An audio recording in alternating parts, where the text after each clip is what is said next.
Before the end of our 2 years courtship, something happened. Things happened.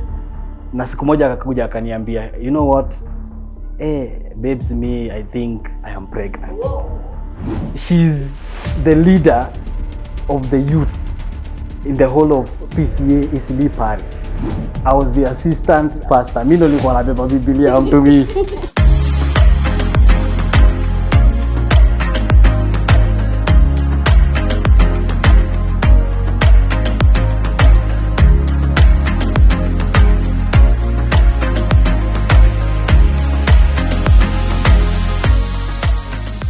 Welcome to Events Hub, the home of solutions. Today we are here with Mr. and Mrs. Martin. Karibuni sana Events Hub.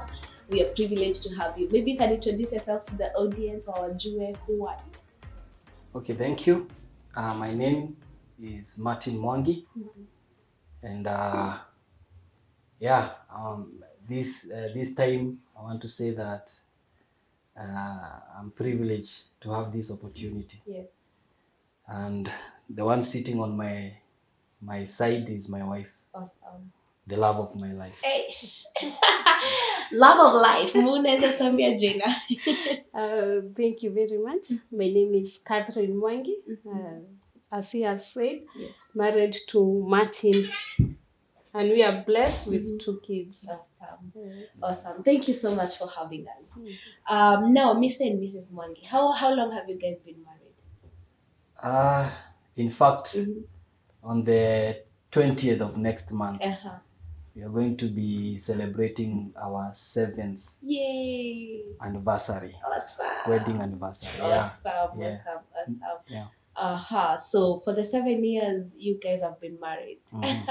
Allow me to start with this because this is a notable difference, you know. I was going through your photo album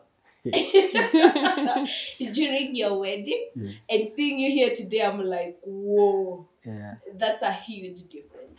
Maybe you can take us through your journey of marriage when you guys started dating. First, how did the journey start before we even go to the wedding? Okay. I met this lady in a place called Mlango Kubwa. It is in the outcast of Mathare. Okay. If not in Mathare. Maybe inaweza kuwa iko Mathare. Yeah. And I was introduced by her cousin. Ambaye alihappen kuwa my best friend.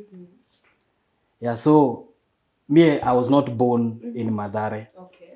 But me usema the reason as to why God had to take me to Mathare, it's so that I could meet her. Awesome. Yeah, because when I look at the whole situation, I can only see the hand of God. Amen.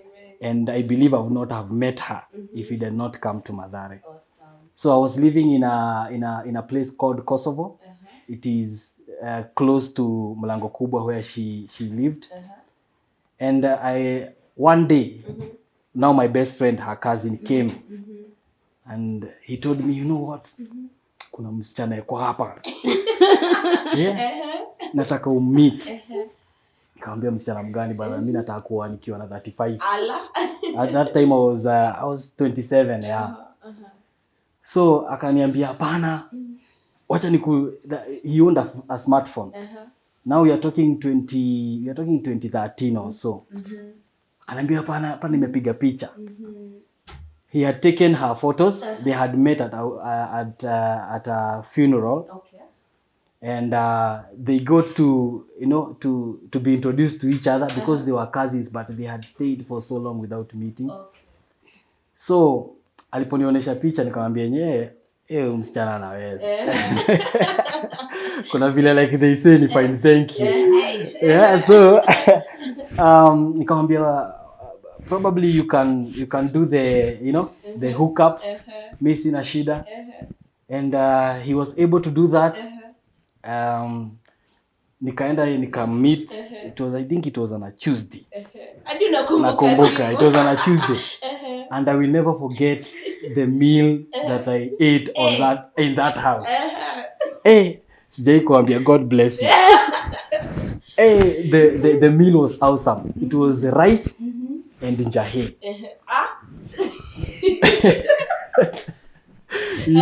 Somebody will not understand why I'm saying awesome, and it is njahe and rice. Yes. But that food, me I don't like njahe. Okay. But that njahe, Ilikuwa imepikwa. ilibidi ni fall in love nayo. And that's where our story began. Awesome. Yeah. What's the name of this cousin? He was called Gabriel Dirango. Gabriel, God bless. Yeah. Because of you, we have Mr. and Yeah. Mrs. Martin. Yeah. So, you've met her, umempenda. Yeah. Na amekubali. Kila kitu ni fine, thank you. Yeah. So we decided, sasa, it's time I take it a step further. Yeah. Ni marry. Yeah. How did that journey start? Nataka sasa unipe your story. Okay. I don't know. Probably unaweza peana, Okay. When he proposed, we started the arrangement. He alinipeleka kwao, nikamit mama yake. And thank God she was comfortable with me. Na tukaclick poa. Then after like a month, nikampeleka kwetu. Yeah, akakuwa accepted. Then we started the dowry process. Yes, which took place at around June. Yes. Which year is this you're talking about? 2015. 2015. Yes. All right. So let me direct this question to Martin. Mumeenda dawari. Na siku hizi nasikia tu vijana wengi dawari na wakula kichwa. Wewe yako ilikukula kichwa? My wife here, she has gone straight to the flowery part. But haikuwa easy vile like she has been able to put it. Because even before we got there, there's some things that happened. Okay. In our courtship, we courted like 2 years. Okay. Before the end of our 2 years courtship, something happened. Tulijipata lose self-control, and what things happened. Na siku moja akakuja akaniambia, you know what? Babes, me, I think I am pregnant. Whoa. Now, let's not forget this. She's the leader of the youth in the whole of PCA Isli Parish. And me, the church I was going to, I was the assistant. I can call myself the assistant pastor. Mimi ndo nilikuwa nabeba Biblia mtumishi. So, we have fallen into this thing. She has gotten pregnant. But then God, I loved her so much that when she announced the pregnancy to me, mi sikuona nikaa kitu bigi. You were like kasonge. Me, I celebrated, ndo baadaye ikakuja sasa ikasink, you know who you are, you know who she is. Yes. Now, what I did, nikaenda to the church, ile nilikuwa naenda. I'm not going to name it or the man of God, but the man of God anajulikana. Nika break the news to him. Guess what? Akaniambia, the way I know you. Wewe huwezi kuwa wewe ndo umefanya hiyo kazi.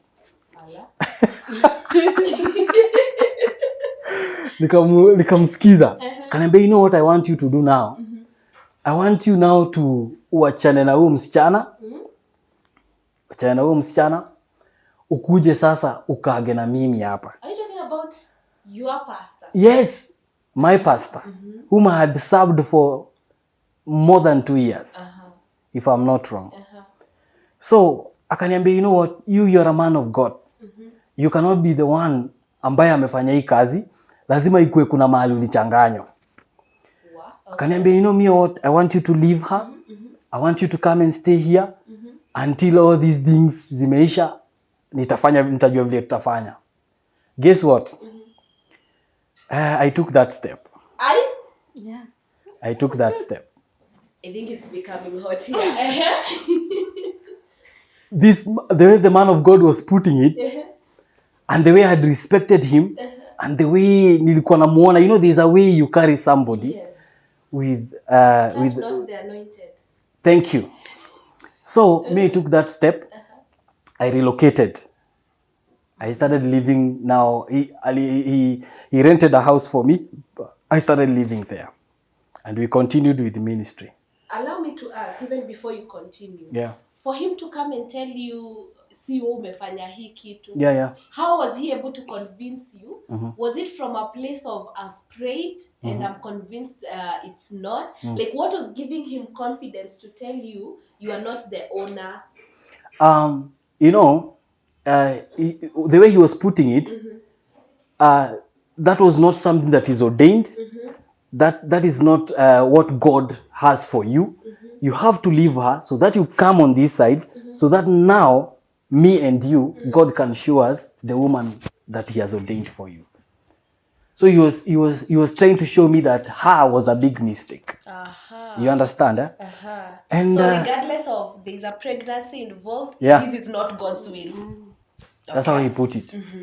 So I relocated. Amekurentia how? Yeah, I'm in rentia how. I was living with one of his sons. And Sons of faith or Sons of faith. Okay.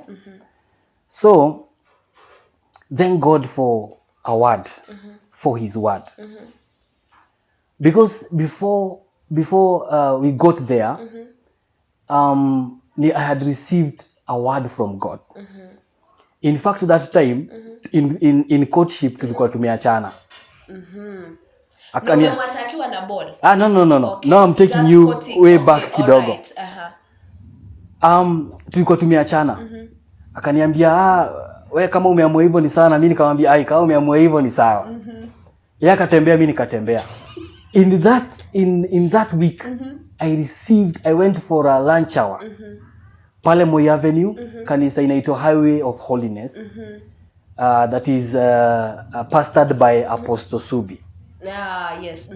Now nikiwa pale lunch hour service, before I left, the man of God akasema, there is somebody here. Yeah? Na si wawili ni mmoja. You have broken your courtship and nani recently, but I want you to know this, that relationship is God. Sasa anaongea ni kama prophecy, right? That lady umeacha, that is the wife I've ordained for you, and she carries your blessings. Sijaisa hiyo kitu. Wow. That's how he put it. And in fact akisema hivyo nilikuwa nishasimama ni kutoka naenda. I stood. Now I waited. You know, you first wait. Yes. You see if there is another dude somewhere.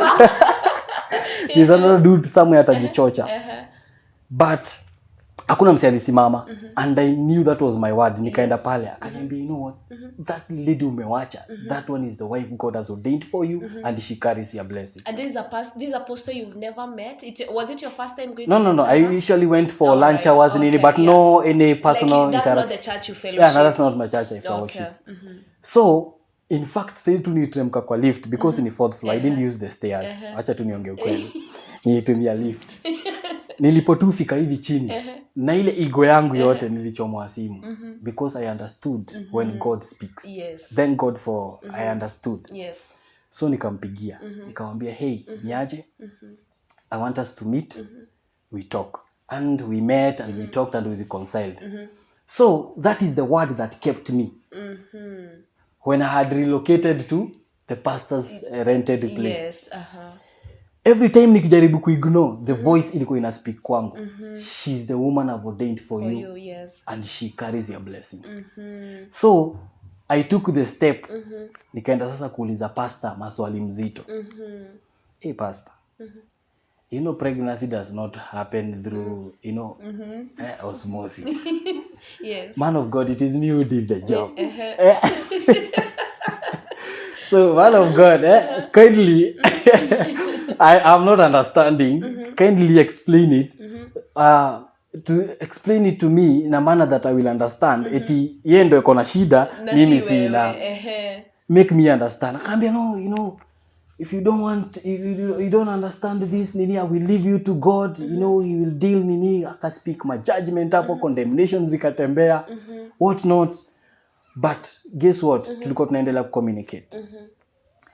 When we met in town kuongea, the bond, yani, I can call it the love, ilikuwa intense in such a way that tulikuwa tunaona hakuna vile we can live without each other. Because even as we were quoting, we were talking about, you know, starting a family and having kids. So we started encouraging each other. But this time round, pastor akasema, you know what? Mimi story start. And now you'll tell me if I should continue. I want to ask this question. Yeah. At this time when pastor is telling you even move away, ulikuwa ushapeleka huyu dem kwenyu? No. So your parents are not aware? They are not aware. So there's a lady who is pregnant? Yeah. And your pastor has told you to relocate? Yeah. Your family are not aware. Let me ask the lady, your wife. Yeah. Were your family aware that you're pregnant at this time? No, it took some time for us to break the news. Because in fact, hata akirelocate, sikuwa najua what he is doing. I was not aware. Nilikuwa naona two things are happening. Mse amechange. Though sikuwa nimepata hiyo mwangaza. Nilipata hiyo mwangaza kuna time sasa pastor alituita kwake. Hiyo ndio time pastor wake mwenye sasa ndio nilijua what was going on. Wow. Na from that point ndio tulipata confidence ya ku break the news. First tulienda sasa ile church mimi nilikuwa ndio tulikuwa tuna plan kushikanishiwa wedo. Hapo ndio tuli break the news. Na huyo pastor ndiye sasa alituguide what we should do. Allow me to ask this also. Poleni niko na maswali moba. I want to get this. Yeah. Pastor wenyu she's against this thing. Yeah. Then sasa amewaita nyinyi. My pastor, you are not going in the same church. Yes. Yeah. So your pastor has called you to. What was the conversation about? Because hapo ndio ulilan kulikuwa na issue. When you met with your pastor, what ilikuwa about nini? Hapo ndio alikuwa anakuachanisha ama hapo ndio alikuwa anakumwambia cheki you are not in God's will? Both. In fact, yes, alituita. Mimi hakunionyesha like hanitaki or something. Alikuwa na niliget nika alikuwa anataka kupata both sides of the story. Ndio tukakaa tukaongea. Like ikafika point ananionyesha like wewe I'm not trusting you. Juu pia anatuonyesha trust ile best couple tuna walk now. So ndio nilirealize alikuwa na more information. Hapo amepata hiyo information hiyo siku. Alikuwa na more information. All right. Yeah. Okay, so umefika place Mr. Martin, pasi wenyu amefeel ni kama unisikizi. Nimekuacha. Let God be the judge here. Yeah. What happened now? Did you ulirudia dem ama what happened sasa after that? You know, after nime relocate pale kwake, we did not stay long without seeing each other. Because me I missed her so much. And also same to her. So we were meeting and we were talking. And now what happened is, me in my mind, you know, I had made promises to her. Nilikuwa nimemwambia mimi hakuna siku utaingia kwangu kazi jalipa dawari. Nikamwambia mimi lazima utasimama pale kwa church. Unaona? Yes. Even before the pregnancy, these are the promises that I had made. Yes. So easy promises, they were becoming more, how can I put it? Zilikuwa zinikanika hizo ndo zinani guide. Because zilikuwa so loud in me that siwezi ziignore. So what I did, mimi nilikuwa naenda, I went to see her behind the pastor's back. As much as he did not want me to see her, me tulikuwa tunamita. Na nikimmeet na feel at peace. You know, na feel this is surely this one, even without the prophecy. This one is the wife for me. You know, I liked her, the beauty, yes. She's intelligent and smart. She can hold a conversation, without gossip, such things. So me tukimeet, hatujui hours zimeisha. And then I remember nikikumbuka kale kamoshere na njahe. That one was the icing on the cake.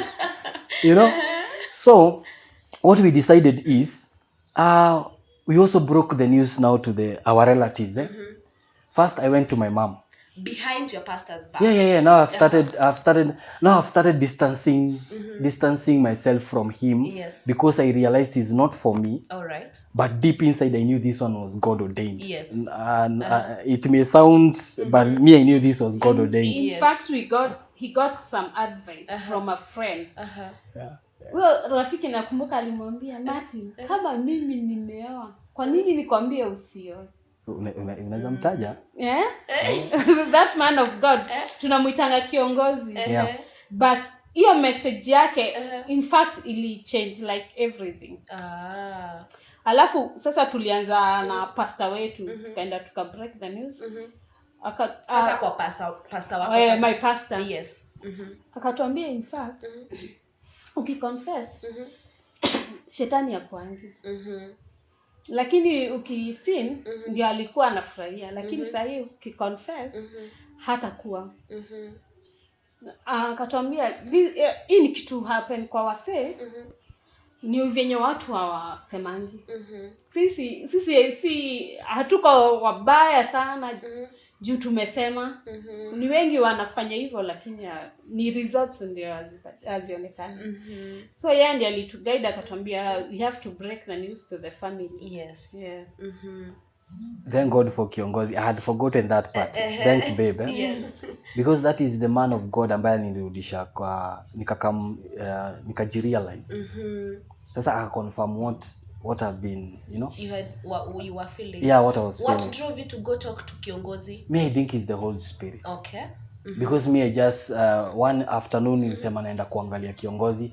Because I knew this is a man of God, ambaye he hears God, na ni mtu ambaye ana walk in truth. Si mtu atakuja kukupampa. So nilivuka, I was but in fact I had come back to Mathare, si ndio? Yeah, so nilivuka tu Mathare nikaingia Isili. He has some shops there in Isili.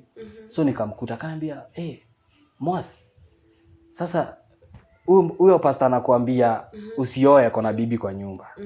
Mimi niko na bibi kwa nyumba. How can we tell you not to marry? Yes. Sasa hiyo ndio kitu ilinipatia boldness, hiyo ndio ilinipatia courage. Yes.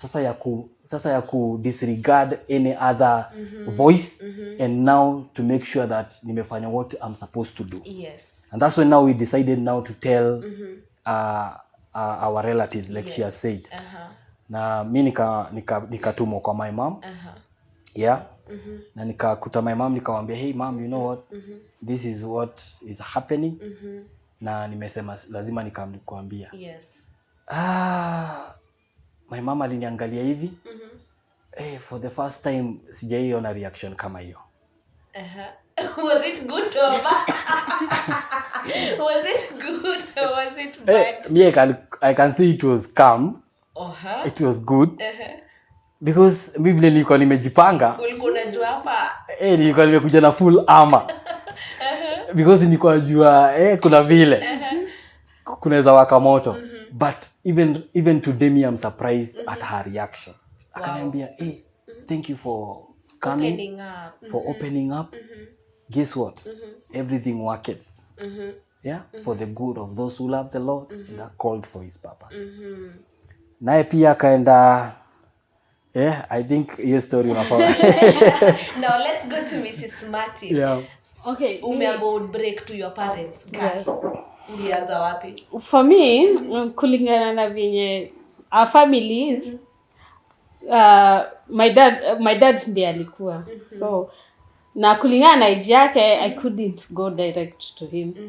In fact, hata nilikuwa naona si lazima ajue. So the most important people niliambia ni sister zangu. So one day nika call my sister, nikamwambia anipitie kwa nyumba. Kumwambia, she told me I knew it. Aliniambia, I knew your behaviors have changed. I knew you are pregnant. Na hiyo siku haku act anything, ali act like normally. But after that, battles zikaanza. After sasa usha confess. Battles gani? Hizo ndio tunataka kusikia. Can we start? Battles zilianza from okay, let me help her. Let me help her. This is what he's trying to bring. This is a lady ambaye ana work. She earns her salary. Anajisomesha. Expenses zake, bills yeye ndo anajishughulikia. And then so she was independent. I can say that. Yes. You know, there is no independence without a man. Yeah. Right. So, and then this is Martin here. Jobless. I didn't foresee that. I understand. Okay. That reaction I understand fully. Martin is jobless. Martin ana nyumba. Anaishi kwa beshte. Na nala kwa beshte yangu na itomato. Mato God akubless. Kwa beshte yangu na itomato chini kwa carpet because hiyo hao ilikuwa inakaa kama refugee camp. So nilikuta kama kitanda imejaa, kiti imejaa. So me had to take the carpet. So ukitaka kufungua mlango lazima ungeniruka. Okay. Msichana kabla ende job ndo alikuwa amepack breakfast. Wow. Najua endo alikuwa bazu, you know. In fact alikuwa na yani pale alikuwa senior. People were working under her. Sasa anasoma Kenya Institute of Management na anajilipia. Now this is Martin here. Like I've said, I'm jobless, sina nyumba. Nalala kwa Ile kitu tu moja tu nilikuwa nauzia msichana. My friend nikifungua mdomo ile hope nauza. Vision. Future. In fact, hiyo kuuza ndio ilikuwa inabo my family. You are just coming with promises. You know like akon anapanga na hizo maneno. So walikuwa na mtake like akon man. So, na ungeni believe because nilikuwa napata nini vibarua kwa kuuza nguo, Gikomba nini. So I usually dress the parts. Nikikuonesha mwangaza you need to buy. Unaona? Yes. So ile kitu ilikuwa ina bow, you know, her relatives ni umse anauza tu kitu inaitwa hot air.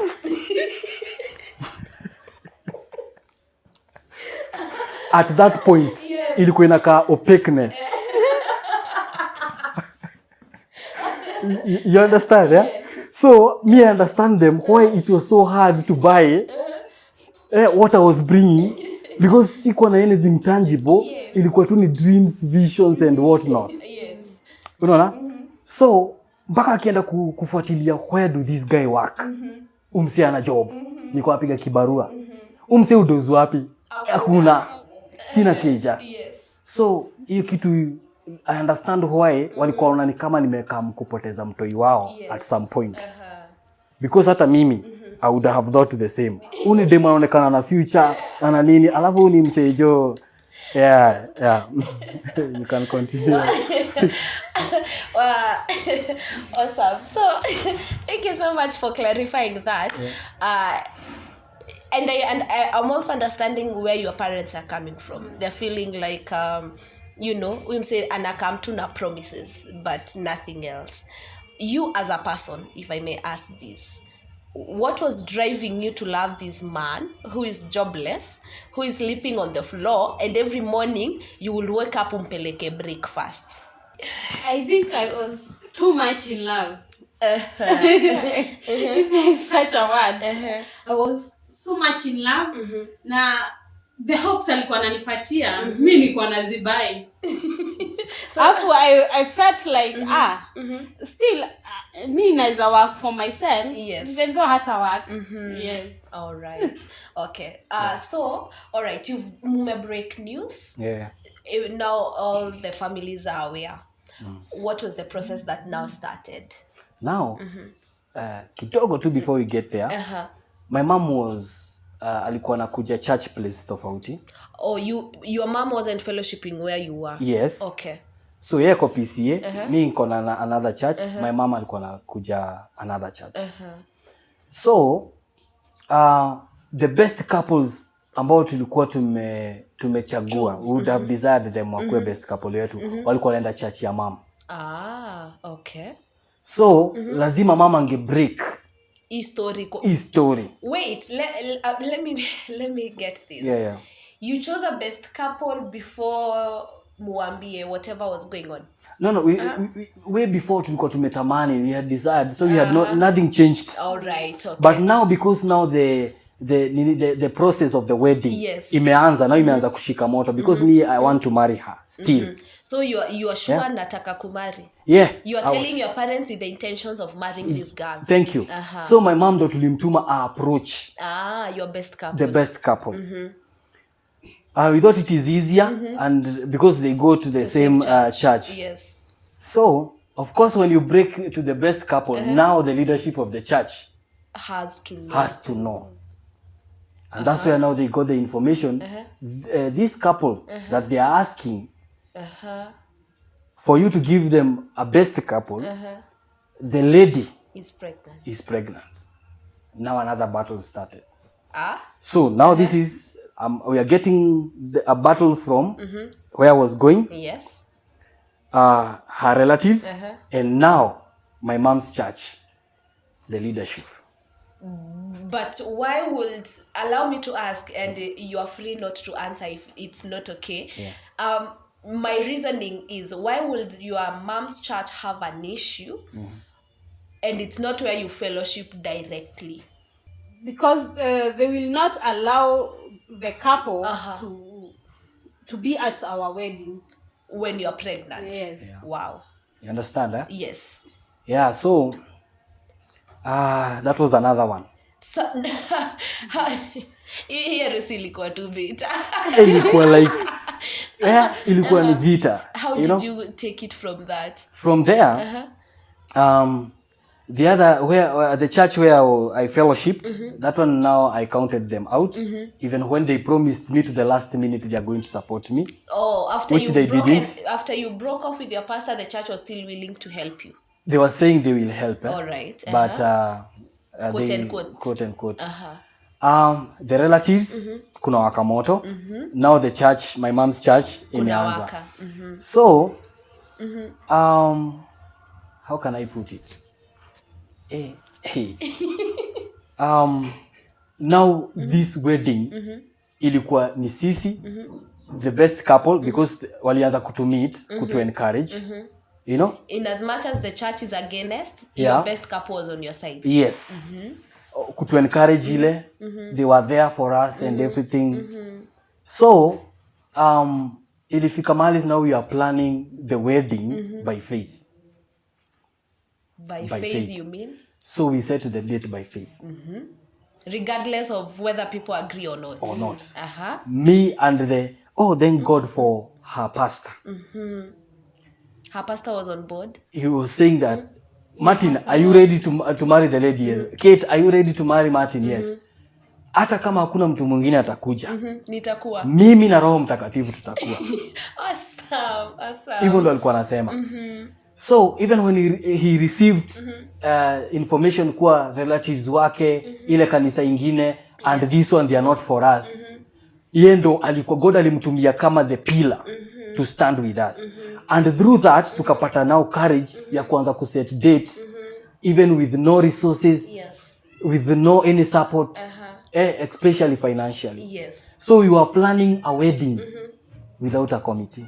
In fact, before we broke the news to the best couple, we had started a committee. Okay.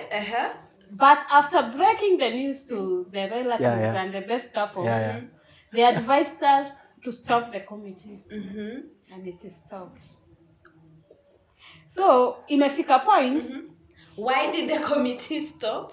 Sasa ni, you know, walikuwa natu advise ati si kila mtu atakuwa willing kumsupport kwa hii situation.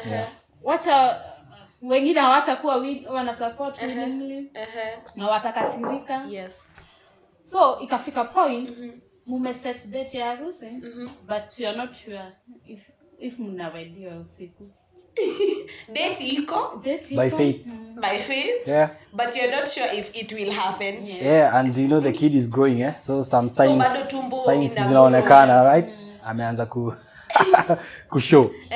So, my mom's church, one of the leaders was telling me that you have to wait for the baby to come so that you can come now and do the wait. Yes. That is the minimum. As the way church disciplines people. Thank you. That is the minimum we can give you. Okay. So that we can give you the best couple and support you. Yes. But when I go home, I remember the promises. That mimi utaingia kwangu kama sijatoa dawari, hujasimama mbele ya watu, na mtoi wetu atatupata kama my friend, tuko na pete na marriage certificate. Yes. Sasa hiyo kitu inaenda inakuwa, it's like in my mind there is a tug of war. Yes. So one day I told the man of God, whom I respect very much, that Mimi, I'm not going back. Whether with support or not, Mimi, I'm going to marry her. Hata kama ni one Sunday afternoon, after church, tuite mtumishi na wazazi, tushikanishe, alafu tuende mahali, Sanford, tukule, tuende nyumbani. I had to keep that promise. Because there is something that I love. When I open my mouth to give a promise, yes, by the grace of God, I try to keep that promise. Yes. Yeah? So nilikuwa nasikia vibaya eti naweza enda, you know, contrary to what I had promised. Yes. So katika hizi harakati zote, the leadership of the church received a phone call. Kumbe the leadership of the church had shared with the higher authorities. Which church now? The mom's church. The mom's church. Oh, the mom's church now. Forget about the other one. Right. Okay, yes. So, one day they received now a phone call. A call. In fact, they were meeting on a Sunday deliberating on our matter. That's when they received that phone call. And that man of God asked them, he's a bishop. Yes. Asked them, are these people willing to marry? Yes. Yes. So, when it comes to them, hakuna issue. Ni nyinyi watu wa nje mko na issue. Yes. How many people marry? Sasa ile wamefanya mambo yao. Na wanasimama pale wakiwa wamevaa white gown. Na wajasema. How many? Afadhali wao wameconfess. So it's clean. It's out. It's out. I want you to support them with everything they need. Wow. That is 1 week to the wedding. Yo, wait.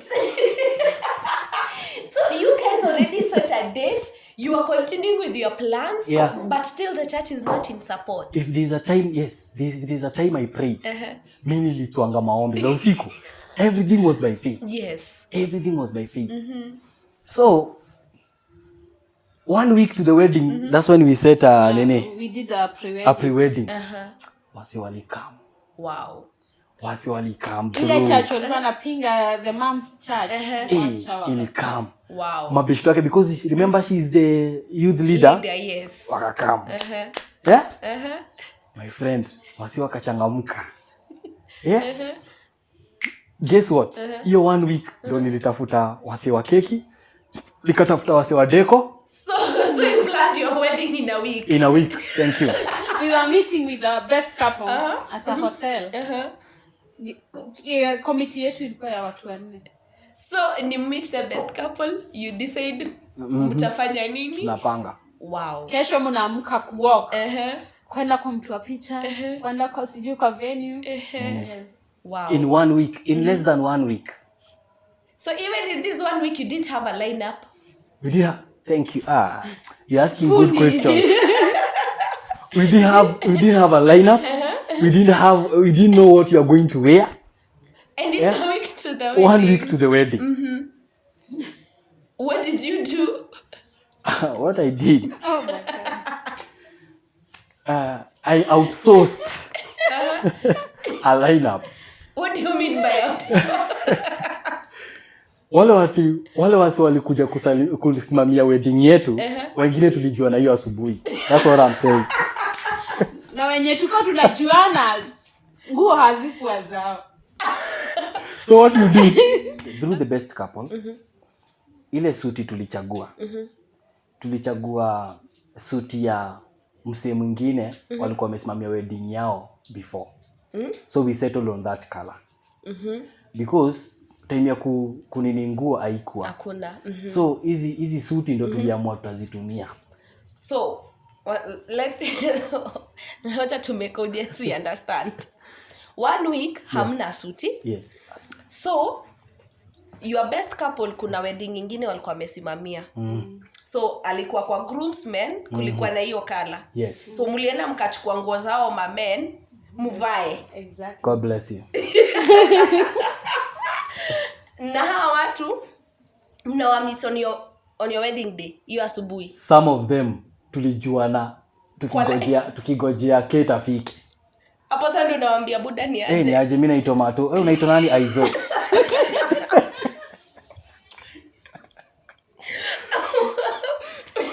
It was that serious.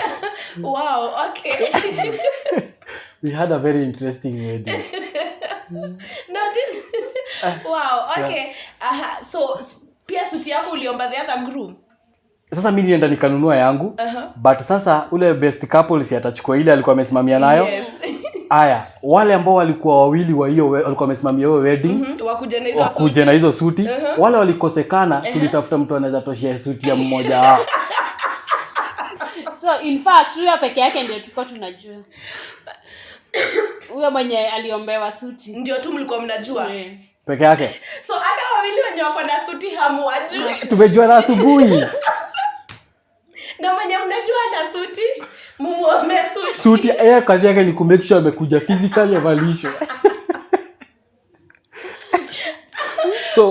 So these photos unaona kwa hii album so unaona vile zinakaa poa. Yes. There is a story behind them.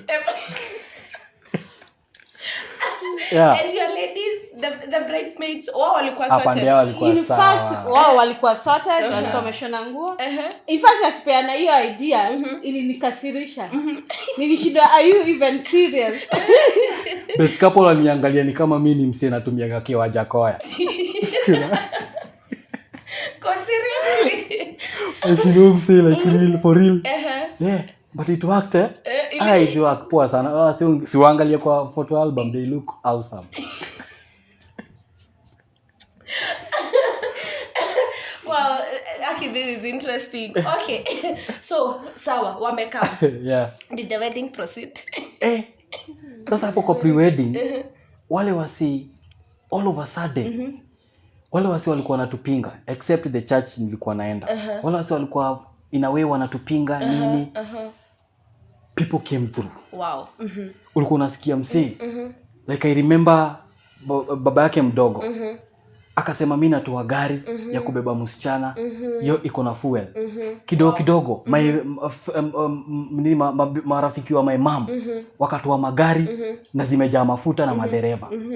Kidogo mzee Tom Miano wakakuja na mmoja alikuwa amemwandika huyu kijana ametoka mbali. Tom Miano my brother akakuja na deco. Yeah? Nice. Huyu msichana alikuwa anaitwa Terry. Hiyo ndo alifanyaga hiyo deco. Hiyo ndo her first deco. Wow. Na alifanya na wedding yetu. Wow. So wedding yetu tunaifanyia church na tunaifanyia reception nini. So I'm not stressed we are hiring grounds. Thank you. What about the cake? Cake by the hebu peana hapo kwa cake. Keki. Sasa keki ilikuwa imekosa. Haitoshi. So kwa pre-wedding kishatwa kila kitu ya pesa ya keki itoshi. So ile keki tuliletewa best lady alisosa out kwa msame chip wa keki akakuja akawapatia keki. Kujeni na keki. But set up some ujisort. Wait. I know.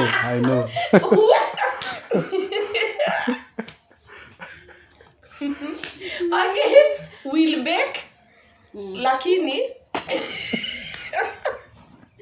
because ile pesa tunamuofa ni ya kubake tu. hawezi transport hiyo keki. So imebekiwa, mtaichukua aje? Wali transport na gari ya best couple usiku. The following day, God bless your best couple. Tunafaa tuwataje, si ndio? Yes. yeah, the Kimerias. The Kimerias. Tunawapenda. God bless you. Whether Tunawarank. wakatafuta the best couple bado ni our best lady akaongea na yule lady alikuwa amesimamia harusi before. Akamwambia juu na kamwedo. Place mliomba suti. Tuliwasumbua. Hiyo season tuliwasumbua. Kuja dama ujue venye uta set up hiyo keki. Wow. So hakuna tires, hakuna nini cake stand, lakini mko na keki. Do whatever you want to do. After the wedding, kuna keki wazazi wanapewa. Yes. In fact nilisikia wakiulizana, box zilienda wapi? Hakuna box za kuwekea wazazi keki. So I don't know how wazazi walibeba keki. But you were able to hack that. You were able to hack that. And wedding yetu. Bado the Kimerias God our bless. Ile asubuhi waliamkaga asubuhi ya wedding day. A day before. Yes. Wedding yetu ukitaka kujua ilikuwa unique, tulifanyaga on a Tuesday. 20th October. It was a holiday. Thank you. Oh, good. So hiyo gari yake ilikuwa ni mpya kabisa. Ilikuwa Raum, Toyota Raum. Ilikuwa mpya kabisa. Na imagine a day before waliendaga na hiyo gari Marikiti. You know Marikiti, right? Yes. Ikajazwa hivi vitu za soko. God bless the Kimerias sana. Vitu za soko ni za kupika. Hakuna outside. Hakuna outside. Ni wamama wamejitolea.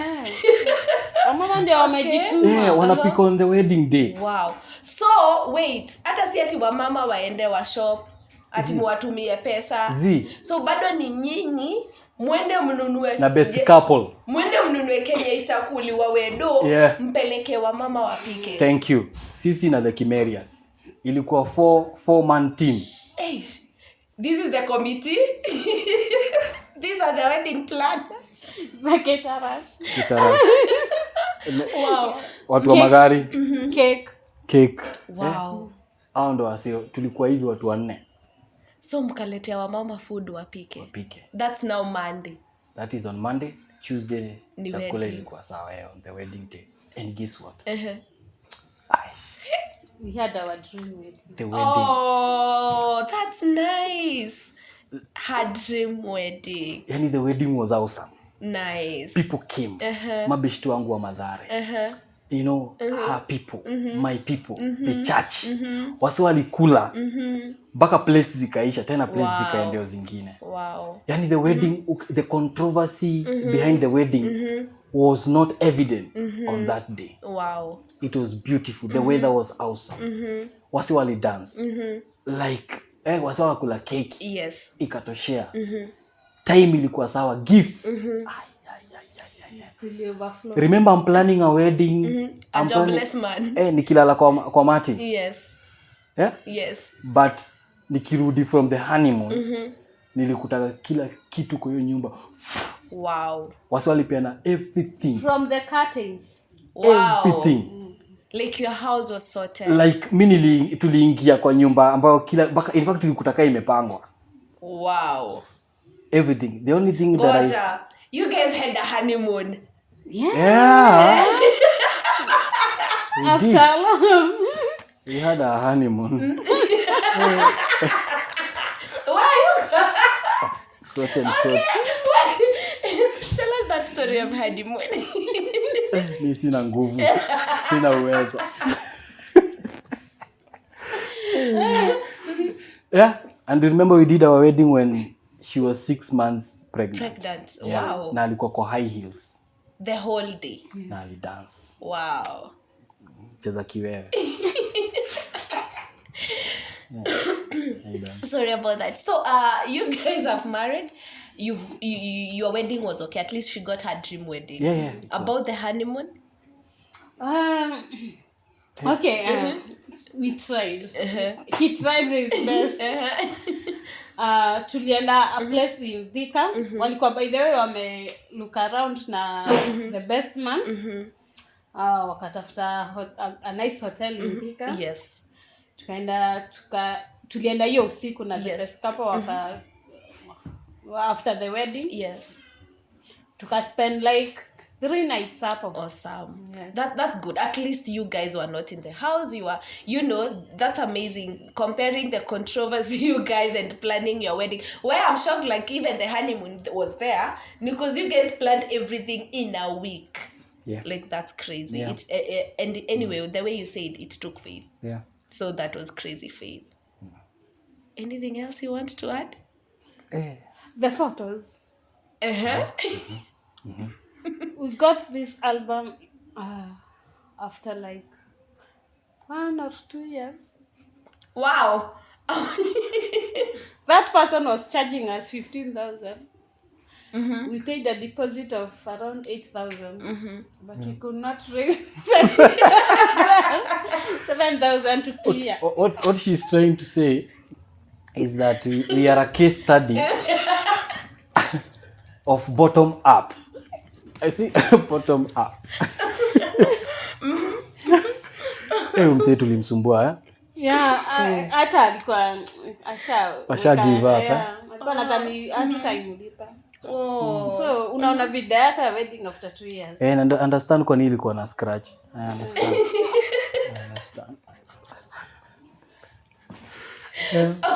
Wow.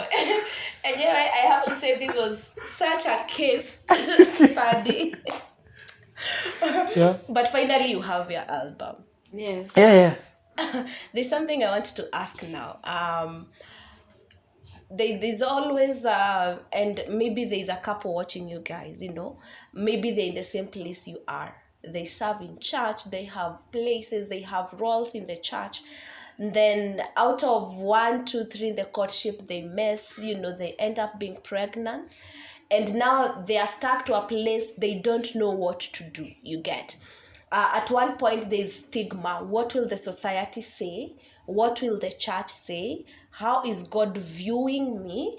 And now the place of also accepting that it has already happened, So many people in your case would have just decided, let me just do away with church, twende chini chini tumalize history. But you guys didn't do that. If anything, you guys came up openly. Ataka kulikuwa na mix up, your pastor telling you this is not the wife of your youth. What advice are you going to give that couple who are courting right now? When it comes to, you've learned something. There's something we always say, when you fall, you pick up something. What are you going to tell that couple right now who are in a similar situation right now? Okay, what I would say is, even before I answer your question, this is our story. And I know we are meant to inspire, give hope.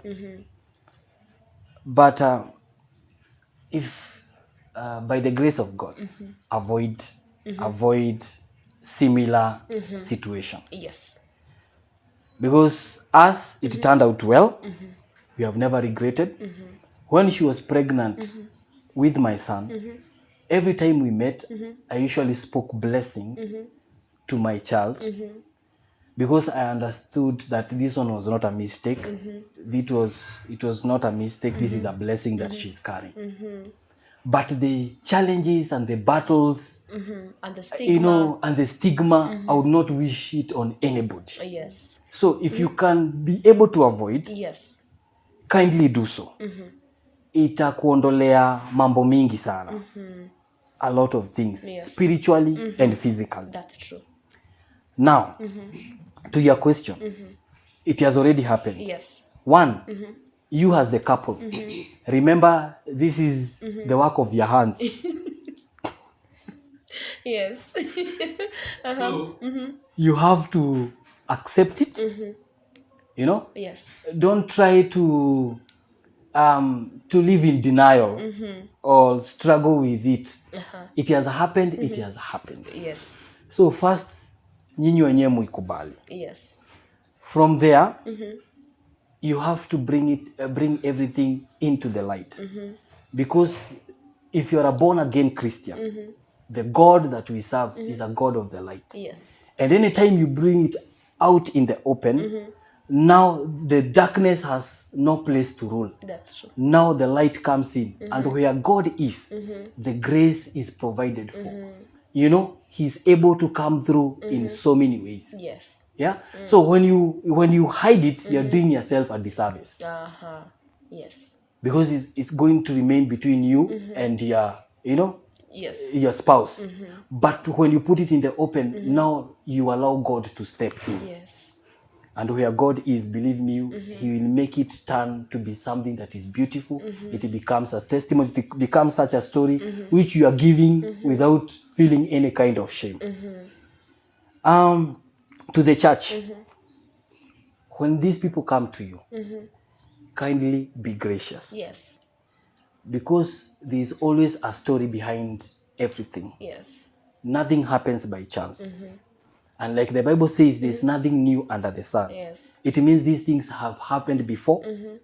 Even in the times of Jesus Christ, they happened. Yes. Kindly deal with it in a manner that Jesus Christ will deal with it. Yes. Be gracious. Yeah. Awesome. Yeah, Thank you. That's amazing. Okay. Allow me to ask this. There's something you said. You were given a prophecy that this is the one who carries your blessing. Has that been fulfilled over the years? Have you seen that word, being fulfilled in your marriage? Yeah. I most deaf. Nilikuwa chini. Before I met her. Nilikuwa chini.